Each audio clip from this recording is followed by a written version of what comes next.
Hola, ¿cómo están amigos? Bendiciones, bienvenidos a este nuevo video, a esta reacción que vamos a hacer.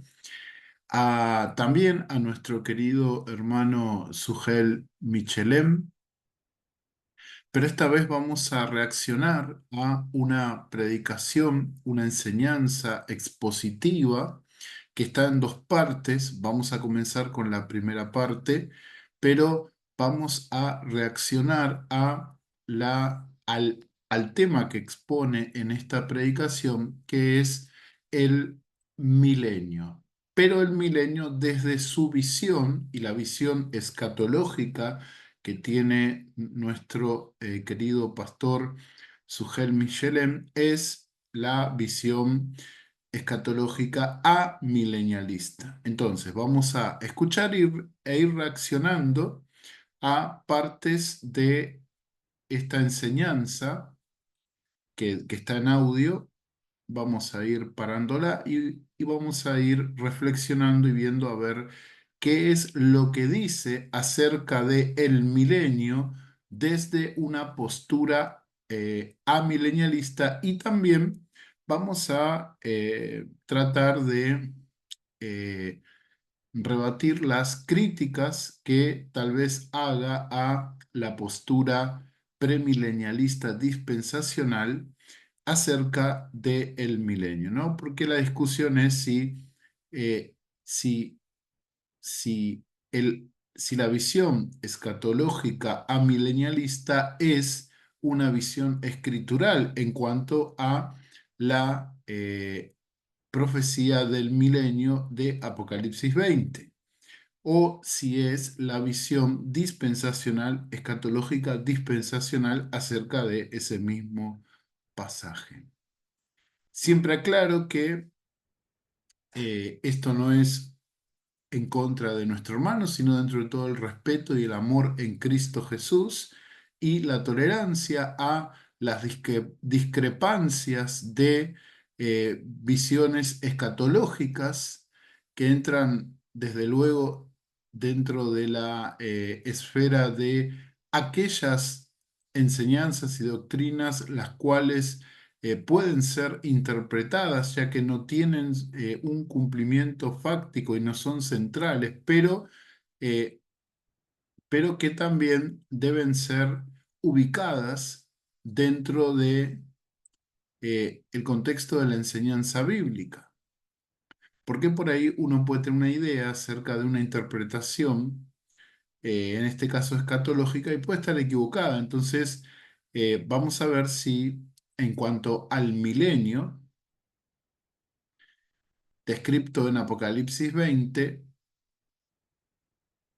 vamos a ver si la postura premilenialista dispensacional está equivocada o la postura amilenialista sobre el milenio está equivocada o no. ¿Sí? Así que vamos a escuchar.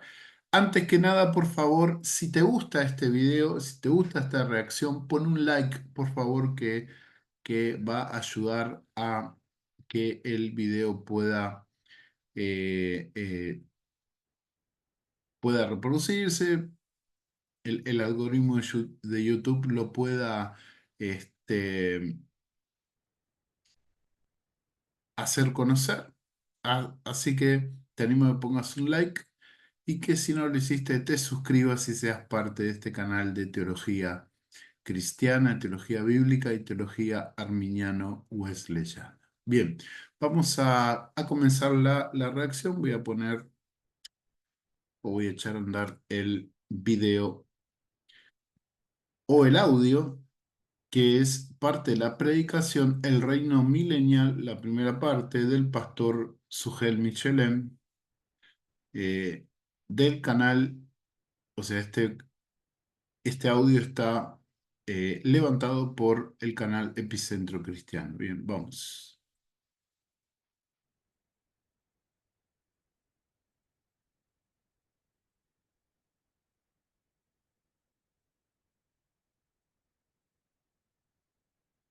Apocalipsis 20 y sobre todo los versículos 1 al 10.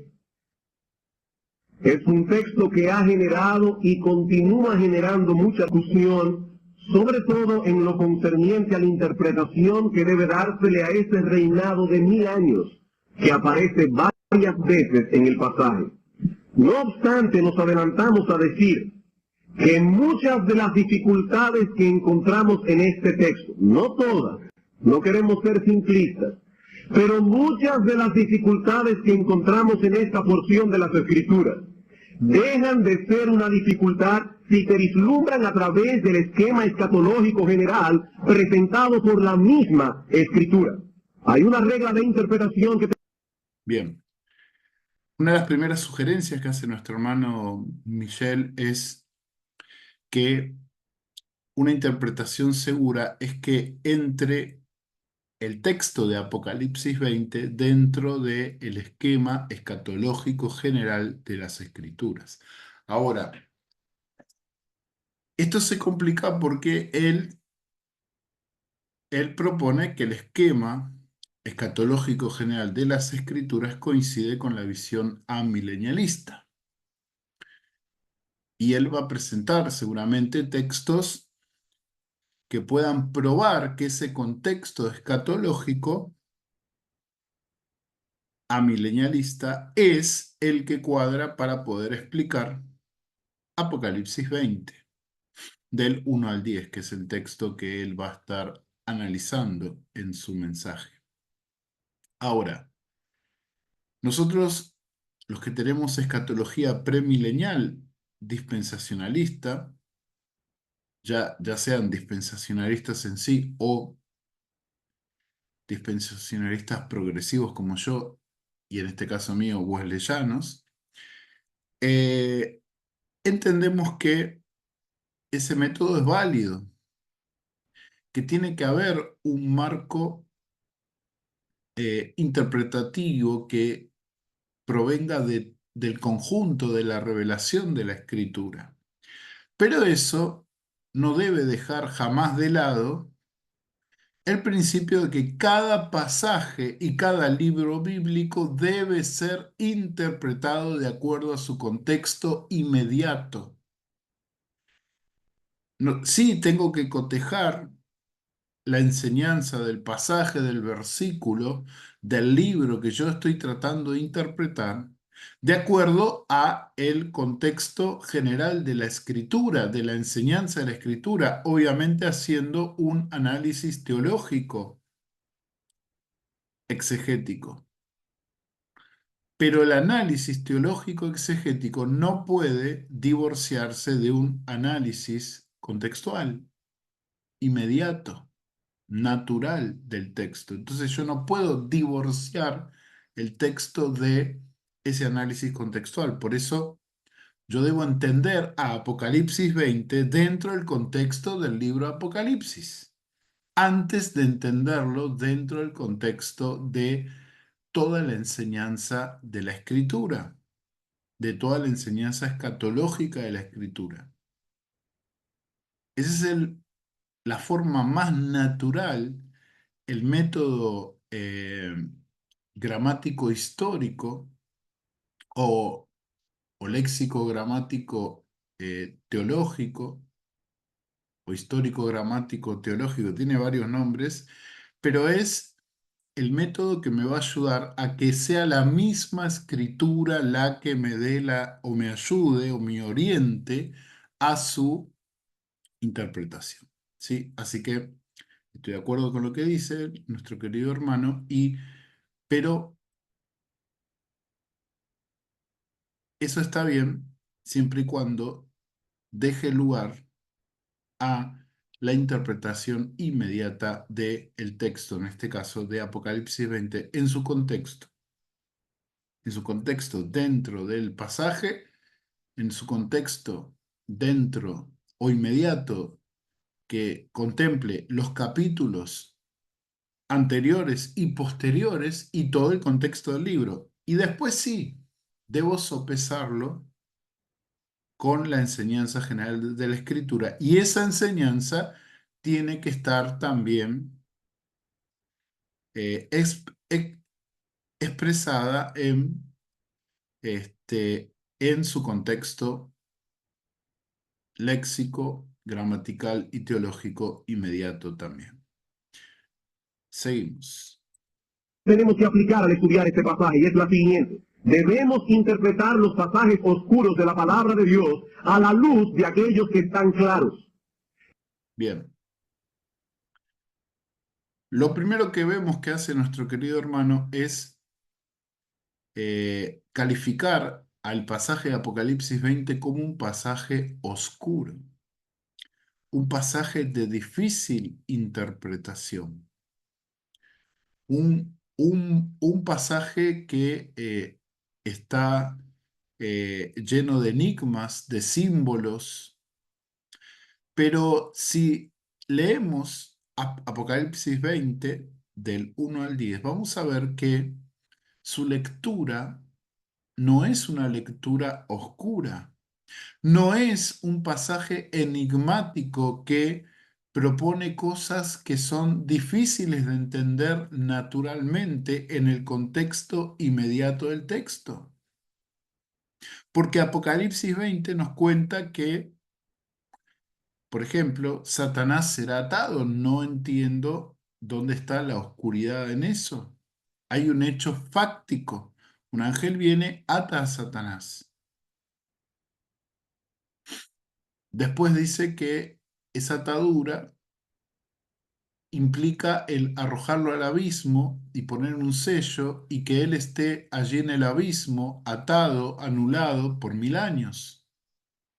Después dice que resucitan aquellos que fueron decapitados y los que entregaron sus vidas por negarse a adorar y a recibir la marca de la bestia.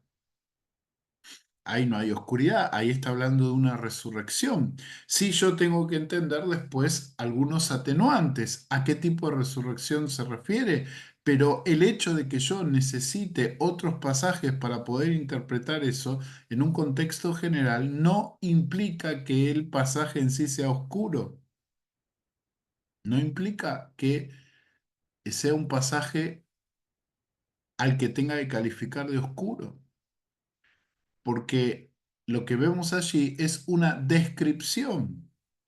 Ni siquiera los 1000 años es o implica, la mención de los 1000 años implica que sea un pasaje oscuro. Por ejemplo, para hablar de un pasaje oscuro, Génesis 6, la parte que habla de los hijos de Dios, eh, ahí sí necesito profundizar más. Por ejemplo, cuando se habla en Segunda de Pedro, capítulo 2 de los ángeles que pecaron. Ahí yo necesito más información. O los ángeles que no guardaron su dignidad. En Judas creo que era versículo 6. Esos sí son pasajes oscuros. Pero Apocalipsis 20 no es un pasaje oscuro porque Juan está describiendo algo que va a suceder y son hechos que se suceden uno detrás del otro. La atadura de Satanás, la resurrección de los santos, la puesta de los tronos, el hecho de que ellos han de reinar con Cristo 1000 años, que después que pasen los 1000 años, Satanás será suelto de su prisión, engañará a millones de personas dentro de lo que es Gog y Magog, por ahí eso eh, implique una explicación más profunda, pero no hace que todo el pasaje sea oscuro. Apocalipsis 20, el 1 al 10, me está hablando de un reino que durará 1000 años. No necesito otra explicación. Sí, obviamente puedo conectar para ver más detalles con otras enseñanzas bíblicas, pero primero, para tener una interpretación correcta, debo seguir las reglas hermenéuticas y exegéticas, el pasaje en su contexto. Ese pasaje es una continuidad de Apocalipsis 19 y es antecesor a Apocalipsis 21 y 22, que describen el cielo nuevo y la tierra nueva. Y antecesor también a Apocalipsis 20 del 11 en adelante. Hay una correlación entre esos pasajes. Entonces, no hay oscuridad allí. Sí, el amilenialismo ve oscuridad porque el amilenialismo ve todo desde la óptica de lo simbólico, de lo alegórico. Pero la alegoría o la interpretación alegórica solo me sirve si lo que me presenta el pasaje me lleva a una alegoría. Y en Apocalipsis 20 no vemos alegoría, o por lo menos no hay una expresión alegórica. Sí hay símbolos que nos pueden ayudar a interpretar mejor cada acción que se desarrolla allí en Apocalipsis 20, como el dragón. Satanás no es un dragón, pero lo llama el dragón por ser un monstruo sangriento, un monstruo, la serpiente antigua, al relacionarla con la serpiente que engañó a Adán y Eva, pero eso no significa que esas figuras sean literales, o sea, apuntan a, son símbolos que apuntan a, son signos que apuntan a, pero no indica o no implica eso que todo el pasaje sea una alegoría. Entonces, suena un poco raro esto de pasaje oscuro, pero sigamos. Si seguimos ese método, corremos menos riesgos de extraviarnos en nuestro estudio de las Sagradas Escrituras. El Apocalipsis es un libro en el que aparecen muchos símbolos, y la escena que encontramos en el capítulo 20, los versículos 1 al 10, está cargada de un fuerte simbolismo también, como veremos en un instante. Si tuviésemos únicamente Eso es cierto, hay símbolos. Pero el hecho de que haya símbolos no implica que el pasaje deba interpretarse simbólicamente. Los símbolos me ayudan a entender de forma más clara la intención, tanto del autor como la intención inspirativa de Dios, para ver hacia dónde apunta. Pero eso no implica que el pasaje sea literal, perdón, que el pasaje no sea literal y que su cumplimiento no sea literal. Hay muchos libros proféticos donde Dios habla a través del profeta por medio de símbolos y su cumplimiento es literal. Por ejemplo, el libro de la profecía de Zacarías, que muchas veces se compara con el Apocalipsis. La más clásica sería los símbolos que aparecen en Zacarías capítulo 4, donde se nos muestra dos olivos, un candelero. Entonces uno diría, bueno, todo el pasaje es simbólico, su interpretación debería ser alegórica y no es así, porque los dos olivos apuntan a dos personas que Zacarías conocía, las cuales Dios las iba a utilizar para que la lámpara de Israel vuelva a encenderse por el hecho de la reconstrucción del templo. Los dos olivos son el sacerdote Jesúa y Zorobabel, cuya influencia y acciones guiadas por Dios iban a hacer que la lámpara de Israel, que es esa lámpara de 7 brazos que alimentaban los olivos, que eran dos ungidos,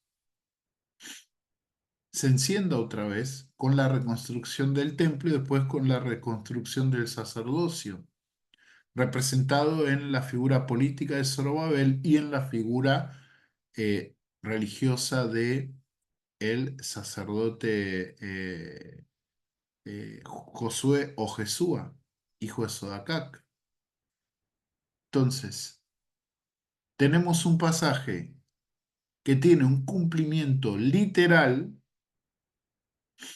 para el futuro próximo, en este caso, del profeta y del pueblo que había vuelto del exilio, cargado de muchos símbolos. Yo estoy interpretando un cumplimiento literal de esa profecía con una profecía que en sí está llena de símbolos. Bueno, eso es análogo a lo que pasa en Apocalipsis 20. Tenemos muchos símbolos, el dragón, la atadura, el sello, todo eso son símbolos, pero apuntan a acciones, a cosas que van a suceder. Por ejemplo, eso apunta a que Satanás ha de ser encerrado, anulado. Habla de la resurrección. Uno puede decir, bueno, ¿será una resurrección literal o será una resurrección espiritual?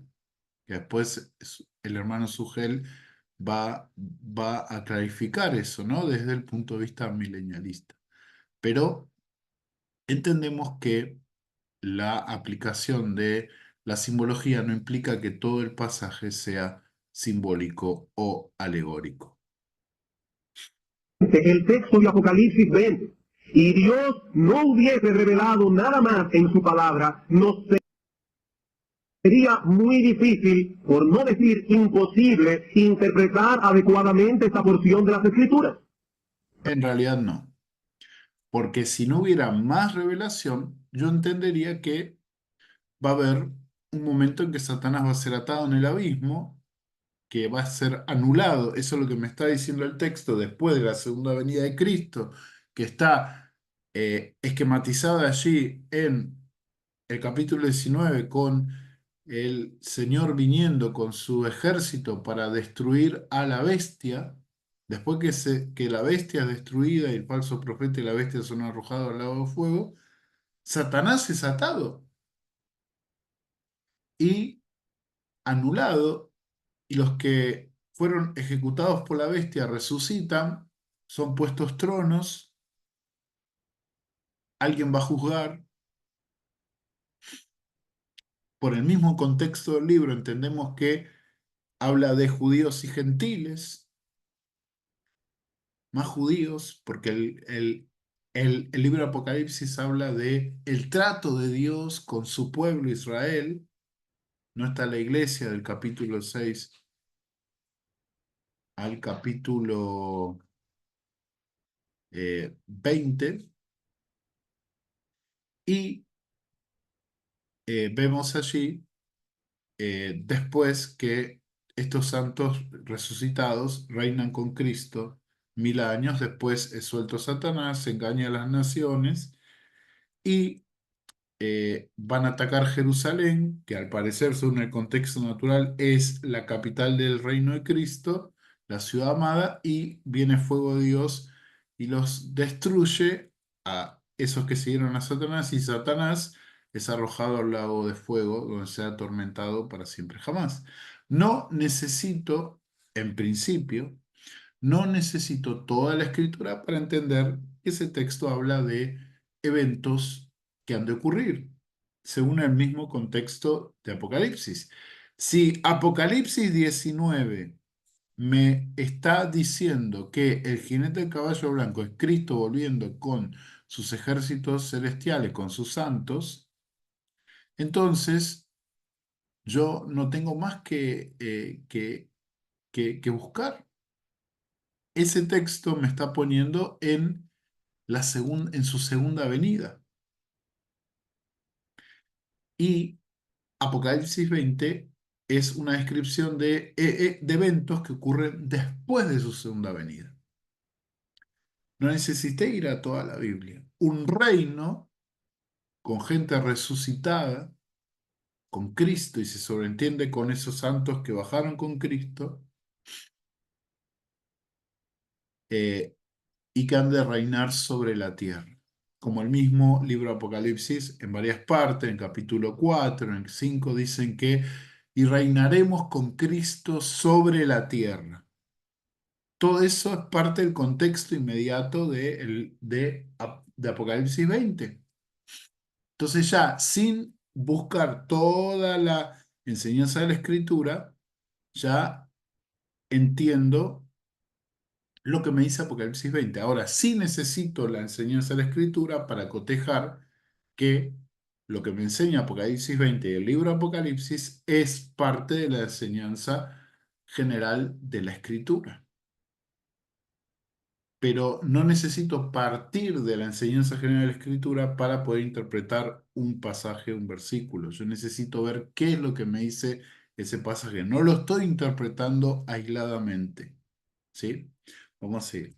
Pero la palabra de Dios no es un acertijo indescifrable. Dios ha dicho muchas cosas claras en su palabra. Y si nos guiamos por esas cosas que están claras, repito, no nos extraviaremos en el camino. Partiendo de esa premisa, me adelanto a decir, hermanos, que una de las interpretaciones más populares que se dan hoy día de este texto no encaja en lo absoluto con el esquema claro y simple de las Escrituras que vimos en unos sermones anteriores en esta misma serie de mensajes. Me refiero a la interpretación que da de este pasaje el premilenialismo dispensacional. Y hago esta aclaración. Bueno, es una aseveración del pastor Michelin. O sea, él dice que no entra dentro del contexto de la Escritura. Pero si uno hace la debida analogía teológica de lo que dice Apocalipsis y el capítulo 20 de Apocalipsis y todo lo que dice la Escritura, sí vemos correlación con la enseñanza de la Escritura. Pero sigamos. Yo lo adelanté un poco, lo puse en unos 75 porque es mucho, no toma mucho tiempo, ¿sí? También voy a ir agarrando fragmentos para ir reaccionando. Premilenialismo dispensacional, porque hay un premilenialismo histórico que no es dispensacional. Como vimos en un sermón anterior, el dispensacionalismo es un relativamente novedoso sistema de interpretación cuya enseñanza esencial es que Dios tiene dos pueblos distintos, completamente distintos el uno del otro, Israel y la Iglesia. Y partiendo de esa premisa, el dispensacionalismo ha elaborado todos sus... Sí, es cierto, hay dos pueblos distintos. Ahora, eso no quiere decir que Dios salva de dos maneras distintas, no. Hay un solo tipo de salvación que es por la fe en Cristo Jesús, por la gracia que manifiesta Cristo Jesús por su muerte y resurrección. Y que esa gracia se manifiesta en Israel y en la iglesia. Es cierto, hay dos pueblos distintos, pero estos dos pueblos distintos son parte de eh, el gran pueblo que tiene Dios compuesto por judíos y gentiles que creen que Cristo es el Mesías, ¿sí? Y que todo este proceso que ha de suceder, que en principio es en la gran tribulación para tratar con el pueblo de Israel, para que vuelva, como dice el apóstol Pablo, a esa restauración, a ser parte del proyecto original de Dios, cuando eso suceda, entonces va a haber un solo pueblo. Va a haber una sola novia, una sola esposa de Cristo, ¿sí? Pero es cierto, sí, hay dos pueblos, ¿se entiende? Uno que es antropológico, que es el pueblo de Israel, y otro que es, por ahora es soteriológico, que es la iglesia. sistema de interpretación, no solo en cuanto a la escatología, sino también en cuanto a muchas otras cosas de la palabra de Dios. ¿Y cómo interpretan los dispensacionalistas el pasaje de Apocalipsis 20? ¿Cuál es la teoría del milenio que defienden esta escuela de interpretación bíblica? Bueno, antes de pasar a hacer o a responder esta pregunta, es necesario, hermanos, que yo haga aquí una aclaración. Al pasar juicio sobre el sistema dispensacional, no nos mueve, y Dios nos es testigo, ningún sentimiento de animadversión hacia nuestros hermanos dispensacionalistas. Creemos que dentro de ese movimiento hay hermanos muy piadosos, hermanos que aman profundamente al Señor, hermanos que aman su palabra, hermanos que aman su obra. Así que no nos mueve ningún sentimiento de animadversión. Dios nos libre hacia nuestros hermanos dispensacionalistas. No. Pero creemos también que su forma de interpretar las Escrituras es incorrecta. Y no solo incorrecta, sino también dañina. ¿Cuál es el esquema presentado por los dispensacionalistas? Bien, obviamente, yo personalmente, y supongo que otros hermanos y hermanas que tienen la misma visión escatológica que coincide con el premilenialismo dispensacional, no creemos que eh, aquellos que tienen una visión amilenialista sean herejes o impíos, no. Son hermanos amados por nuestro Señor que viven en comunión con Dios y que son parte del cuerpo de Cristo. Pero entendemos que su enfoque quizás no sea el más adecuado para interpretar las escrituras y especialmente la profecía. Eh, por ahí van a escuchar que la interpretación amilenialista es la más escritural. Ahora, el problema que tiene el amilenialismo es que tiende a espiritualizar, a alegorizar, a ver aquello que se podría interpretar de forma literal e histórica desde una óptica alegórica. Y eso hace que se produzcan muchas dificultades a la hora de poder interpretar el mensaje de la escritura, en especial la profecía. Obviamente, no negamos que haya profecía que necesite ser interpretada desde una postura alegórica. Sí, es necesario. Hay figuras como, por ejemplo, el, el cielo enrollándose como un pergamino. Eso es una figura alegórica, un símbolo que tiene que ser interpretado como, quizás en algunos casos, como un trastorno cósmico que tiene que ver con el día del Señor que aparece en varios textos de, por ejemplo, Isaías, en el Apocalipsis, en los mensajes escatológicos de nuestro Señor Jesucristo, pero también puede pensarse eso como un juicio de Dios contra, por ejemplo, las huestes espirituales de maldad, una purificación de lo que se entendía que eran las regiones celestes que estaban ocupadas, invadidas por las fuerzas demoníacas. Entonces, puedo ver de acuerdo al contexto, según el contexto natural de cada pasaje y de cada libro, la interpretación más adecuada, ¿sí? Pero eso no indica que todo debe ser interpretado simbólicamente. Bien, vamos a seguir. Lo he puesto en 1.75 para que sea un poco más rápido. En lo tocante al milenio. Bueno, para tener una idea más exacta, permítanme presentar hasta cierto punto brevemente el esquema general que estos intérpretes proponen de lo que nos espera en el futuro, Bien, no solo con vamos respecto al milenio, sino con adelante. respecto a muchas otras cosas. ¿Qué nos espera en el futuro? Según los dispensacionalistas. Bueno, de acuerdo a los dispensacionalistas, metido a través de la cruz del Antiguo Testamento y a través del cual Dios comenzaría a trabajar a partir de entonces. Ese elemento nuevo es la iglesia. Como ya vimos en un sermón anterior, los dispensacionalistas entienden que la iglesia no aparece en las páginas del Antiguo Testamento, sino que más bien es un paréntesis que interrumpe momentáneamente el plan que Dios tiene. Bien, el apóstol Pablo es el que habla de que la iglesia es un misterio que es revelado después de que Cristo ha aparecido. La iglesia no aparece tal como se la expresa en el Nuevo Testamento, en las profecías y anticipos del Antiguo Testamento. No aparece. Sé que dentro del amilenialismo, de la doctrina reformada, de la doctrina del pacto, de la teología del pacto, se dice que Israel y la iglesia, o sea, la iglesia es una continuidad de Israel, pero tenemos problemas allí porque, por ejemplo, el mismo apóstol Pablo, inspirado por el Espíritu Santo, habla de dos pueblos, de uno que es natural, el olivo natural, que es Israel, y el otro que fue injertado, que es la iglesia donde incluyen los gentiles. Israel es Israel, y todos los que se hacen israelitas, es decir, que se someten al pueblo de Dios y se someten a la ley de Dios. Cristo cumple la ley y se abre la posibilidad de que los gentiles sean parte e injertados dentro del olivo natural, pero tenemos dos olivos, el injertado y el natural.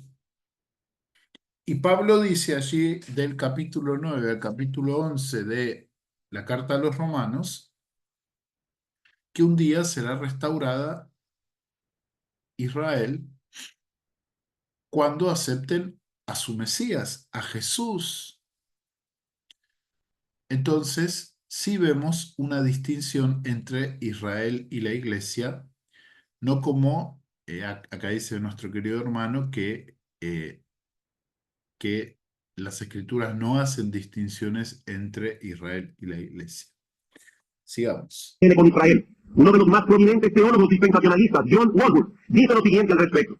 La era presente, es decir, la era de la Iglesia, es un paréntesis o un periodo de tiempo no predicho en el Antiguo Testamento y que en consecuencia no cumple ni avanza el programa de acontecimientos revelados en las profecías del Antiguo Testamento. Los dispensacionalistas suelen decir que el reloj profético de Dios se paró y que volverá a funcionar de nuevo cuando Dios comience a trabajar de nuevo con la nación de Israel. Este paréntesis o era de la Iglesia concluirá con la venida de Cristo. Y él vendrá, según los dispensacionalistas, en dos partes o fases. Primero, el Señor viene a buscar a su iglesia para sacarla del mundo. El Señor permanece en el aire, no pisa la tierra, saca a su iglesia de aquí. En ese momento ocurre el arrebatamiento de los santos vivos y la resurrección de todos los santos que han muerto, dando inicio así al periodo de la tribulación. Un tiempo en el que Dios tratará una vez más con el pueblo de Israel como nación. Se reactiva de nuevo el reloj, el programa de Dios para Israel, mientras la iglesia permanece en el cielo con Cristo. Este periodo de tribulación durará 7 años, y durante ese tiempo muchos judíos se convertirán al Señor, lo mismo que otros no judíos, y serán fieramente perseguidos por el anticristo. Al final de estos 7 años, el Señor vuelve ahora con su iglesia a rescatar a su pueblo. Las fuerzas del mal son vencidas. Satanás es atado por 1000 años. Los santos que murieron durante la tribulación son resucitados, lo mismo que todos los santos del Antiguo Testamento, David, Abraham, Samuel, todos ellos para entrar ahora en el milenio, en ese reino que fue pospuesto en la primera venida de Cristo. Por eso se llama premilenio, es decir, Cristo viene antes del milenio. En ese momento que Cristo vuelve ya a pisar sus pies en la tierra, Dios juzga a todos los gentiles, a todas las naciones no judías que pasaron por la tribulación, a ver cuál de ellas entrará, o cuál de estas personas entrará en el milenio y cuál no. ¿Y cuál será la base del juicio? Los dispensacionalistas dicen que la base será la forma en que esos gentiles trataron a los judíos o a cualquier otro creyente durante la tribulación. Esa es la Bien. Sí, es cierto. Hay una compartimentación del evento de la llegada de Cristo, pero eso no quiere decir que nosotros creemos que la Biblia habla de 2 o 3 venidas de Cristo. No, hay una segunda venida de Cristo, nada más. El arrebatamiento de la iglesia antes de que comience la tribulación es la reunión de Cristo con su esposa, con su novia, tal como está prescripto en la enseñanza alegórica de la iglesia como la novia a la espera del esposo, para el desposamiento, donde, según la costumbre judía, la esposa debía ir a recibir al esposo, después de que el esposo pagara la dote y se fuera un tiempo a la casa de su padre para preparar lugar para que se dé la boda y vivir toda la vida con su esposo ahí en la casa de su padre. Y todo esto, toda esta alegoría está respaldada por las escrituras, por lo que Cristo dijo y después el apóstol Pablo refrendó en sus epístolas. Entonces, no veo acá problema con la postura dispensacional del arrebatamiento antes de la tribulación y después el regreso de Cristo. Veamos otra cosita.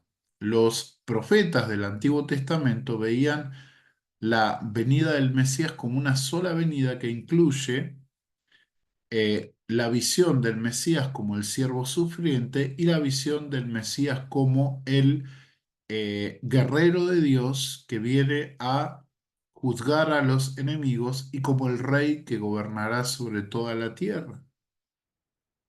Entonces tenemos allí un solo evento que al parecer estaba compartimentado. Eso no es algo extraño en el programa soteriológico y escatológico de Dios. No es extraño que esté en varias partes. Es un solo evento. La segunda venida es una sola segunda venida, pero va a estar el evento de la reunión con la novia, con la esposa, con la desposada, la iglesia, y después va a estar la segunda venida en gloria, ya el evento en sí donde Cristo ha de posar sus pies. En esa reunión, según lo que dice 1 Tesalonicenses 4, del 13 al 17, si no me equivoco, dice que recibiremos al Señor en el aire. Jesús no posa sus pies. Zacarías 14 dice que ese Jehová que baja del cielo posa sus pies sobre el monte de los olivos después de destruir a las naciones que vinieron contra Jerusalén. Ahí vemos la batalla de Armagedón y su segunda venida y el reino de Apocalipsis 20. Bien, sigamos. Interpretación que ellos le dan al juicio que aparece en Mateo capítulo 25, versículo 31 al 46, donde dice que el Señor apartará las ovejas de los cabritos. Y noten que allí dice, mientras te lo hiciste a uno de estos mis hermanos, a mí me lo hiciste. Entonces ellos dicen, estos hermanos de Cristo son los judíos. Así que la base de ese juicio es cómo trataron esas naciones gentiles a los judíos durante la tribulación o a los cristianos, o a los creyentes, perdón, en general. Los que pasen esta prueba entrarán en el milenio. Los otros serán arrojados al fuego eterno. También los israelitas serán juzgados en este momento, porque los dispensacionalistas no creen que todos los judíos se convertirán al Señor, sino la mayoría de ellos. Los rebeldes serán muertos y arrojados al infierno. Los creyentes participarán de las bendiciones del milenio. Israel vendrá a ser durante 1000 años la cabeza de todas las naciones. Hermanos, esto puede ser un poco complicado. Yo quiero que pongan mucha atención. Los gentiles que entren en el milenio, es decir, aquellos que trataron bien a los judíos, así como los judíos creyentes que estén vivos cuando el Señor vuelva, obviamente entrarán en el milenio con cuerpos naturales, porque ellos habrán estado vivos cuando Cristo vuelva. Entrarán en el milenio con cuerpos no glorificados y tendrán una vida normal, como la de aquí. Se casarán, se darán en casamiento y también morirán. Es decir, que en la tierra, durante los 1000 años, morarán juntos. Por un lado, los santos del Antiguo Testamento. Vamos a avanzar un poquito más. Quiero llegar a la parte que él comienza a explicar desde la postura amilenialista. En este siglo o en el venidero. ¿Dónde encaja ese reino? ¿En este siglo o en el venidero? Ya vimos que la expresión este siglo y el venidero envuelve todo el tiempo de la historia del hombre y que son dos periodos cualitativamente distintos entre sí. Vamos una vez más al Evangelio de Lucas, capítulo 20, un texto clave con respecto a esta expresión, este siglo y el venidero. Apocalipsis, capítulo 20, versículos 34 al 36. Perdón, Lucas, capítulo 20. Entonces respondiendo Jesús les dijo, los hijos de este siglo se casan y se dan en casamiento, mas los que fueren tenidos por dignos de alcanzar aquel siglo, el siglo venidero, y la resurrección de entre los muertos, ni se casan ni se dan en casamiento, porque no pueden ya más morir, pues son iguales a los ángeles y son hijos de Dios al ser hijos de la resurrección. Todos los que alcancen aquel siglo serán hijos de Dios, allí no habrá impíos, y todos estarán en cuerpos glorificados, todos serán hijos de la resurrección. El milenio no puede pertenecer a este siglo, porque como hemos visto, los dispensacionalistas lo sitúan luego de la resurrección de los creyentes. Pero tampoco puede pertenecer al siglo venidero, porque allí habrán personas, según los dispensacionalistas, en cuerpos naturales, en cuerpos no glorificados. De hecho, nos dicen que aún habrá impíos que se rebelarán contra el Señor. Y dice el Señor aquí en este texto que todos los que alcancen aquel siglo serán hijos de Dios, estarán en cuerpos glorificados. ¿Dónde, hermanos, encajamos el milenio? ¿En este siglo o en el venidero? Mateo capítulo 25. Bien. Bueno, acá comienza ya a expresar una crítica a la eh, interpretación dispensacional de Apocalipsis 20, utilizando textos que hablan acerca de que, por ejemplo, en este caso, de que los que han de resucitar no se van a casar ni dan de casamiento, sino que van a ser como los ángeles del cielo. Entonces, ¿cómo explicamos un Apocalipsis 20 no literal si, eh, si va a haber solo personas eh, glorificadas y resucitadas, porque los que son arrebatados ya han sido transformados, glorificados, y los que resucitaron están glorificados, y específicamente Jesús dijo que los resucitados no se casan ni se dan en casamiento, no pueden tener hijos. ¿Cómo han de poblar la tierra si ese va a ser un periodo literal donde va a haber gente que ha de casarse y ha de tener hijos, además de gente resucitada, como decimos o interpretamos de manera literal Apocalipsis 20? Bien,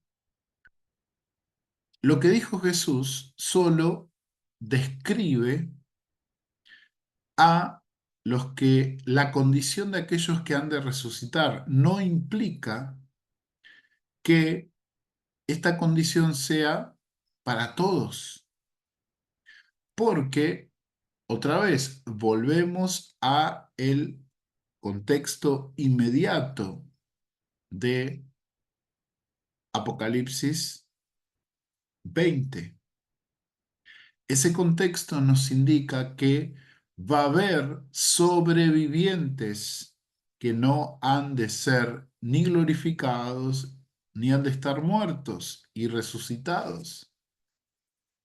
Estos sobrevivientes, son los que van a poblar la tierra durante el milenio.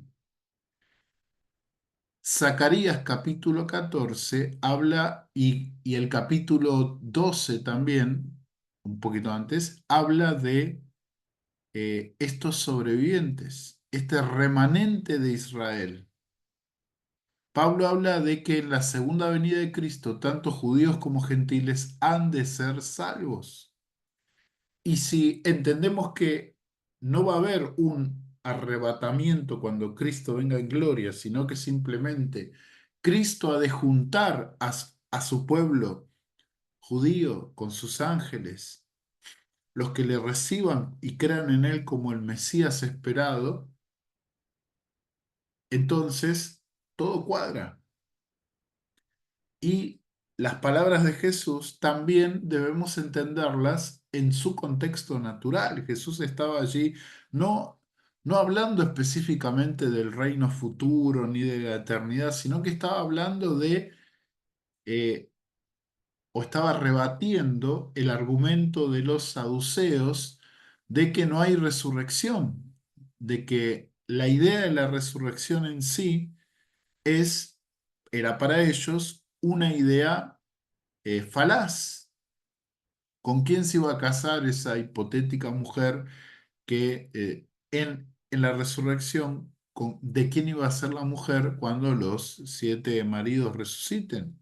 Entonces ahí Jesús le dice, no, ese ejemplo no vale porque en la resurrección, los que han de participar de esa resurrección, en el ciclo venidero, y ese es el hincapié que hace acá el hermano Michelem, en el siglo venidero, no se casarán ni darán en casamiento. Ahora, hay que entender que el siglo venidero, que también se lo puede relacionar con otro término que usa Jesús, el tiempo de la regeneración, y otro término que utiliza el apóstol Pedro, que es el de la restauración de todas las cosas, no excluye al milenio. Es más, el milenio es parte de ese siglo venidero.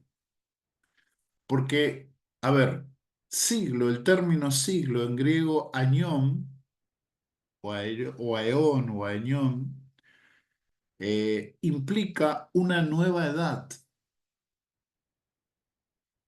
Implica que termina una vieja o antigua edad y comienza una nueva edad. Y eso no excluye al milenio, a un milenio literal sobre la tierra, porque esa edad no se va a dar en el cielo, se va a dar sobre la tierra, tal como dice el mismo libro Apocalipsis, y reinaremos con Cristo sobre la tierra, dicen esos ancianos. Entonces, no hay problema en interpretar un milenio literal con gente resucitada, entendiendo que va a haber también sobrevivientes que han de engendrar, y tampoco es extraño que haya impíos tal como nos lo cuenta Isaías 65, ¿no? Porque alude a ese texto, aunque no lo dice, que dice que el impío morirá de 100 años. Obviamente, porque los hijos de esos creyentes sobrevivientes que han de poblar la tierra van a tener que creer en Cristo como su Señor y Salvador. Ellos tendrán la ventaja de que van a vivir bajo su gobierno, pero van a tener que creer en Cristo como su Señor y Salvador. Bien, Sigamos. He aquí el texto que los dispensacionalistas usan para hablar del juicio en el que se determinará quiénes entrarán al milenio. Pero hermanos, veamos lo que dice este texto. En primer lugar establece que este juicio se llevará a cabo cuando Cristo vuelva, versículo 31. Cuando el Hijo del Hombre venga en su gloria y todos los santos ángeles con él, entonces se sentará en su trono de gloria para juzgar al mundo. ¿Y cuál será el veredicto de este juicio? Versículo 46. Irán estos al castigo eterno y los justos, no a un milenio, no a un reino de 1000 años, dice que los justos entrarán a la vida eterna. Es exactamente el mismo esquema que vimos en Marcos capítulo 10, versículo 30, donde dice que en la vida venidera, en el siglo venidero, heredaremos la vida eterna, no un reino de 1000 años. Mira los Corintios capítulo. Bien. Quiero ir a la escritura, Biblia textual, para que no haya inconvenientes, y vayamos a los textos más seguros. Mateo 25. Mateo 25. El hermano Michel cita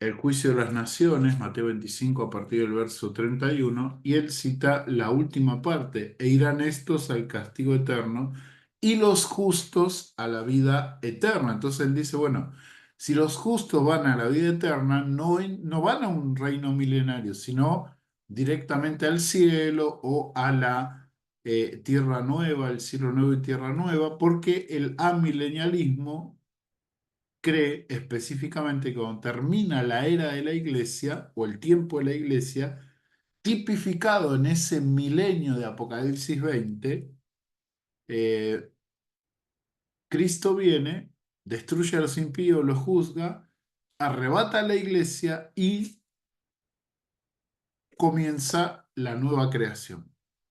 El cielo en la tierra, o algunos dicen directamente todos vamos al cielo, es decir, la vida eterna. Pero el hermano se olvida de un texto que está aquí en el mismo contexto del pasaje,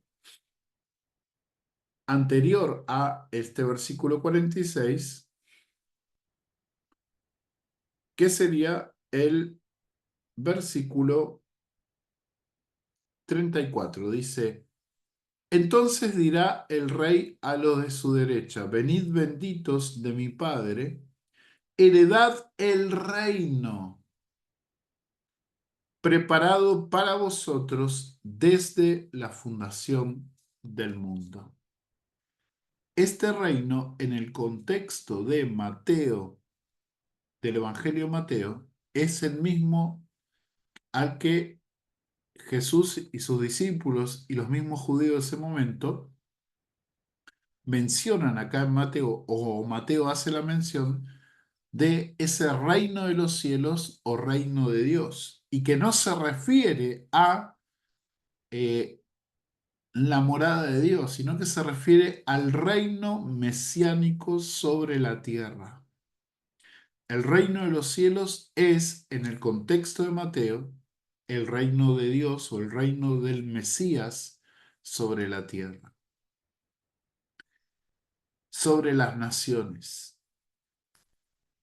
Y este pasaje no escapa del contexto y del propósito del evangelista Mateo, de expresar a Jesús como Mesías, como el rey esperado y que ha de gobernar sobre su reino mesiánico, en el trono de David.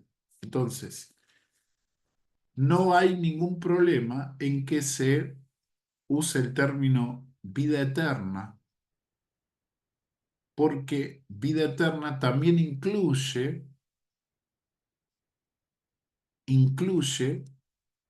el acto mismo de salvación. Hoy vos y yo tenemos vida eterna y no estamos ahora viviendo en el cielo. Tenemos vida eterna al recibir a Cristo. Estos que después que Cristo viene y son apartados como sus ovejas, irán a la vida eterna, comienzan el reino milenial, disfrutan de ese reino preparado para ellos desde el principio de la fundación del mundo y han de continuar en la vida eterna, porque en el contexto de Apocalipsis 21 y 22 Ahí tenemos la eternidad. Por más tanto que pensemos que se dé en el cielo, con Dios, allí en la morada de Dios, o en una tierra restaurada. Tanto lo uno como lo otro va a ser en el contexto de la vida eterna, que nosotros participamos, todos participamos a vida eterna al recibir a Jesucristo como nuestro Señor y Salvador. 15, versículo 23 al 24. Este texto no podemos verlo en toda su amplitud, lo estudiaremos el domingo próximo, Dios mediante, pero solamente permítanme citarlo. Primera a los Corintios capítulo 15, versículos 23 al 24. Hablando del programa de Dios para la resurrección de los muertos, dice el apóstol Pablo, cada uno resucitará en la idea, en su debido orden. Cristo las primicias, luego los que son de Cristo en su venida, y luego el fin. ¿Cuál es el esquema? En primer lugar, luego primero Cristo, luego los que son de Cristo en su venida, y luego el fin, cuando entregue el reino al Dios y Padre, cuando haya suprimido todo dominio, toda autoridad y potencia. ¿Dónde, hermanos, encajamos un reino de 1000 años entre la resurrección de los que son de Cristo y el fin? La respuesta es, en ese reino, ahí encaja el reino 1000 años. Los 1000 años son parte del reino preparado por el Padre desde el principio de los tiempos. Ese reino es la restauración cósmica y la restauración de la tierra. Es el gobierno de Cristo sobre las naciones después de su venida gloriosa en la tierra, tal como lo expresa el libro Apocalipsis y las profecías de Isaías, de Oseas, de Nahum y de otros profetas. Jeremías, la restauración del trono de David, el cumplimiento de la promesa de que siempre habría un rey en el linaje de David, un rey que reinaría para siempre. Y esa promesa debía cumplirse literalmente, no solamente el Mesías reinando en el cielo, sino sentado en el trono de David. 1 Corintios 15, en el orden de resurrección, no de ninguna manera invalida la escatología dispensacional. Es más, la fortalece porque dice que después de que Cristo reine, es decir, en su reino milenial, ha de entregar todo al Padre para que Él sea uno con todo y en todos. Y eso lo podemos ver allí en Apocalipsis 21-22, después del reino milenial. Hechos capítulo 5, 3, perdón. Los dispensacionalistas dicen que el cielo nuevo y la tierra nueva será instaurado luego del milenio. ¿Qué nos enseñan las Escrituras? Hechos capítulo 3, versículo 19. Así que arrepentidos y convertidos para que sean borrados vuestros pecados, para que vengan a la presencia del Señor tiempos de refrigerio, y Él envíe a Jesucristo, que os fue antes anunciado, a quien de cierto es necesario que el cielo reciba hasta los tiempos de la restauración de todas las cosas de que habló Dios por boca de sus santos profetas que han sido desde tiempos antiguos. ¿Cuándo se cumplirán, hermanos, todas las promesas dadas por los profetas del Antiguo Testamento? ¿Cuándo será la restauración de todas las cosas? Pedro dice, cuando nuestro Señor Jesucristo vuelva. El cielo debe retener a Cristo hasta que llegue ese momento. Cuando Cristo vuelva, será la restauración de todas las cosas y el cumplimiento de todas aquellas promesas que encontramos en profecías como Isaías capítulo 65, morará el lobo con el cordero, un niño manejará una serpiente de áspid, etcétera, etcétera. Y si todavía hay alguna duda, segunda de Pedro capítulo 3. Bien. Otra vez. Ese término, hasta el tiempo de la restauración de todas las cosas, alude al reino mesiánico sobre la tierra, literal, y no a un reino en el cielo, y no a un reino eh, de una nueva creación. Es más, la nueva creación da principio en el milenio. La restauración de todas las cosas se da en el milenio. Se restaura el estado natural y primigio de la tierra. Se restaura, se quita la maldición según Zacarías 14. Aunque vemos que nos dice allí el Señor en Apocalipsis 21 que no habrá, perdón, 22, que no habrá más maldición, pero el quitar la maldición comienza en ese reino donde ese Jehová que pisa el terreno, el monte de los olivos, después de derrotar a los enemigos de su pueblo, reina desde Jerusalén y dice que no habrá más maldición. Y ese reino desde Jerusalén, donde habla que la nación de Egipto tiene que ir a Jerusalén a honrar al rey sentado en su trono, que es llamado Jehová, habla de un contexto natural, de un contexto muy parecido al nuestro, solo que ese rey Jehová reina sobre todas las naciones, desde Jerusalén. Entonces, entendemos que esa restauración de todas las cosas tampoco exime al milenio literal después de la segunda venida de Cristo, con la resurrección de los justos. Sigamos. El tema central de este capítulo es la segunda venida de Cristo. Dicen los versículos 3 y 4 que en los posteros tiempos tendrán burladores, andando según su propia concupiscencia, diciendo, ¿dónde está la promesa de su advenimiento? Y hablando de eso, del advenimiento de Cristo, dice en el versículo 10, pero el día del Señor, el día de la venida del Señor, vendrá como ladrón en la noche, en el cual los cielos pasarán con gran estruendo, y los elementos ardiendo serán deshechos, y la tierra y las obras que en ella hay serán quemadas. Puesto que todas estas cosas han de ser deshechas, ¿cómo no debéis vosotros andar en santa y piadosa manera de vivir, esperando y apresurándoos para la venida del día de Dios, en el cual los cielos encendiéndose serán deshechos, y los elementos siendo quemados se fundirán? Pero nosotros esperamos según sus promesas cielos nuevos y tierra nueva, en los cuales mora la justicia. El apóstol Pedro conecta en un mismo pasaje la venida del Señor, pasarán los cielos y la tierra, cielo nuevo y tierra nueva. ¿Dónde encajamos en esos textos el milenio de los dispensacionalistas? Sencillamente. Bueno, él dice que no encaja, pero si uno estudia bien lo que dice el apóstol Pedro allí en su carta en Segunda de Pedro, capítulo 3, acerca de el día del Señor, ese juicio de fuego, uno bien lo puede relacionar con la última parte, creo que es el versículo 9 de Apocalipsis 20, Apocalipsis 29, si no me equivoco, quiero decir bien lo correcto. Apocalipsis 29.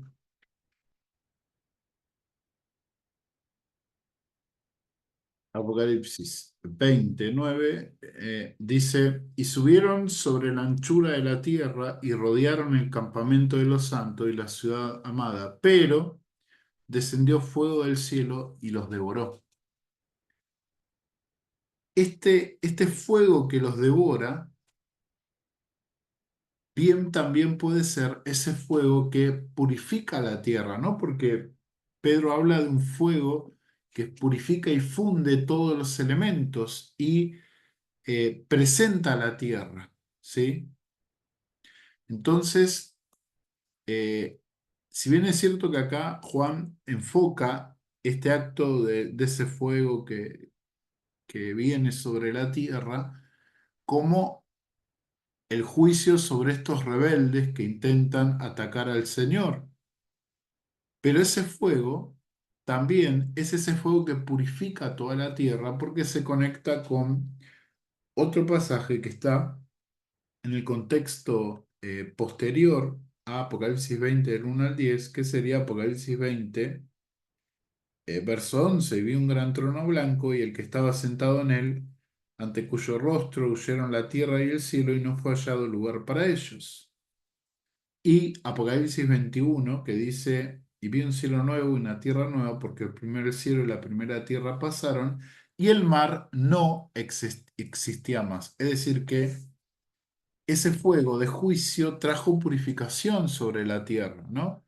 Entonces, lo que dice Segunda de Pedro 3, sí encaja con un milenio literal sobre la tierra, porque este juicio del fuego ocurre al finalizar el milenio, cuando son juzgados esto ocurre en tres cosas, son juzgados estos rebeldes que intentan atacar a Cristo por última vez, el diablo es arrojado junto a sus demonios, a el lago de fuego y la tierra es restaurada, es purificada y restaurada con el juicio del fuego. ¿Sí? Entonces, a diferencia de lo que dice el hermano, sí esos pasajes encajan con un milenio literal, tal como dice Apocalipsis 20. hermanos, no encaja. No encaja. En su esfuerzo por sostener su novedosa y singular doctrina de dos pueblos de Dios completamente distintos, Israel y la Iglesia, el dispensacionalismo se ha visto obligado a desarrollar un complicado y artificioso sistema escatológico. Hermanos, debemos insistir en que las Escrituras deben interpretarse de acuerdo a la metodología que emplearon Cristo y los apóstoles. Los evangelios y las epístolas deben ser nuestro punto de partida, no solo para interpretar el Antiguo Testamento, sino también el Apocalipsis. Si lo hacemos así, veremos cómo todas las cosas caen en su lugar. Espero que podamos a partir de hoy acercarnos al estudio de este pasaje Apocalipsis 20, el cual, si el Señor lo permite, estudiaremos en tres partes. Primero los versículos 1 al 3, luego los versículos 4 al 6, y luego los versículos 7 al 10. Este es mi plan, presentar tres sermones de Apocalipsis 20, 1 al 10. Y espero que podamos dejar que las escrituras se interpreten a sí mismas, hermanos. Los prejuicios no se eliminan fácilmente, y lo digo por experiencia personal. Puedo decirle que un servidor, y darlo como testimonio, me tomó años de estudios de la palabra de Dios para poder quitar de mi mente lo que yo había aprendido desde que me convertí en una iglesia dispensacional. ¿Perdón? Al oírlo decían, este no echa fuera a los demonios, sino por Belcebú, príncipe de los demonios. Sabiendo Jesús los pensamientos de ellos, les digo, todo reino dividido contra sí mismo. ¿Perdón? Al oírlo decían, este no echa fuera a los demonios, sino por Belcebú, príncipe de los demonios. Sabiendo Jesús, aún los demonios se los sujetan en tu nombre. Y Cristo dice, sí, yo veía a Satanás caer del cielo como un rayo. Comentando esta porción de las escrituras, el comentarista William Hendrickson escribe lo siguiente. Mientras que en este pasaje Jesús habla de la repentina caída de Satanás, en otros lugares el maestro se refiere a la expulsión del príncipe del mal. Se está refiriendo a Juan capítulo 12 cuando dice ahora el príncipe de este mundo ha sido echado fuera. Y esto en relación con la propia actividad de Cristo de atraer a todos los hombres a sí mismo. Cristo dice, él atraería a todos los hombres a sí mismo porque el príncipe de este mundo ha sido echado fuera. Eso lo veremos ahorita. Bien, lo que está haciendo acá el hermano Sugel es tomar esos textos que hablan o muestran lo que Jesús dijo acerca de que Satanás había sido juzgado y que ha sido echado fuera, para relacionarlo con lo que dicen los primeros tres versículos de el capítulo 20 de Apocalipsis. Entonces, la idea de nuestro hermano es que eso no habla, Apocalipsis 20 no habla de un reino milenario literal, sino que habla de nuestra actual situación, donde al parecer el diablo está anulado por el sacrificio de Cristo. Puede hacer algunas cosas, pero está anulado por el sacrificio de Cristo. Bien, no voy a profundizar mucho en el análisis de esos textos ni en esta analogía que hace o esta correlación que hace el hermano Michelem con estos versículos de Apocalipsis 20 con los textos de Jesús. Sí, sí estoy de acuerdo en que la muerte y resurrección de Cristo fue el golpe mortal en la cabeza de la serpiente, quitándole la posibilidad de que Satanás y sus demonios reinen sobre aquellos que creemos en Cristo Jesús, que le hemos dado su vida al Señor y que le pertenecemos a Él. Es cierto que hemos sido trasladados del reino de las tinieblas al reino de Jesucristo, por lo que Él hizo en la cruz y por su resurrección de entre los muertos.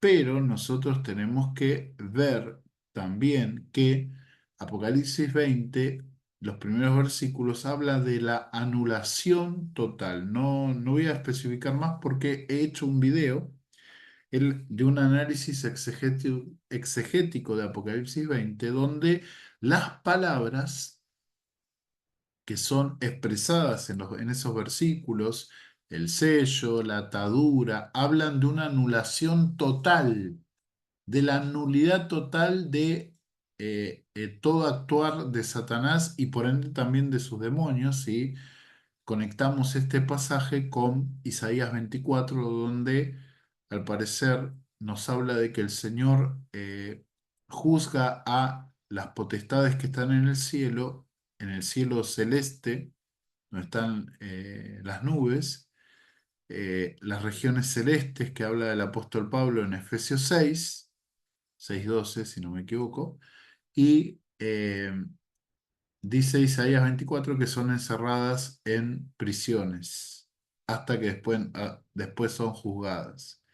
Ese pasaje se relaciona con Apocalipsis 20, donde dice que Satanás es anulado y encerrado en el abismo por 1000 años para que no engañe más a las naciones.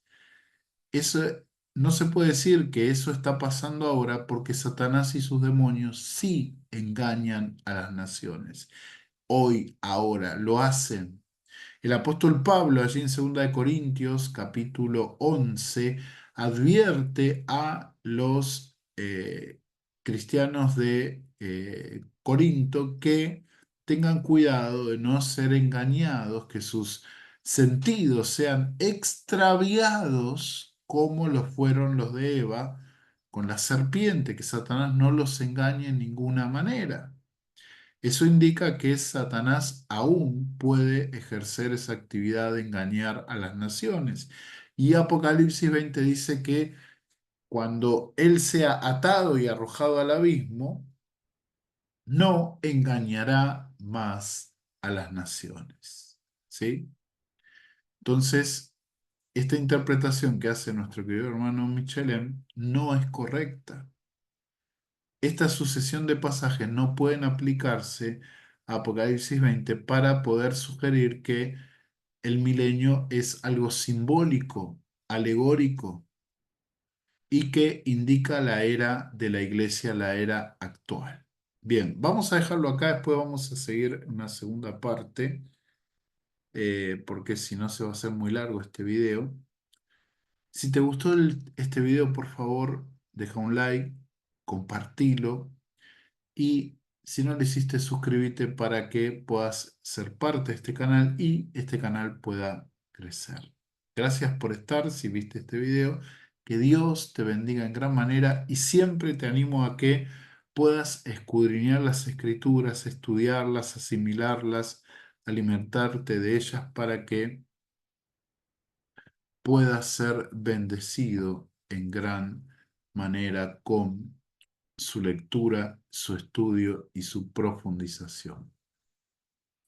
Que Dios te bendiga y nos vemos en el próximo video.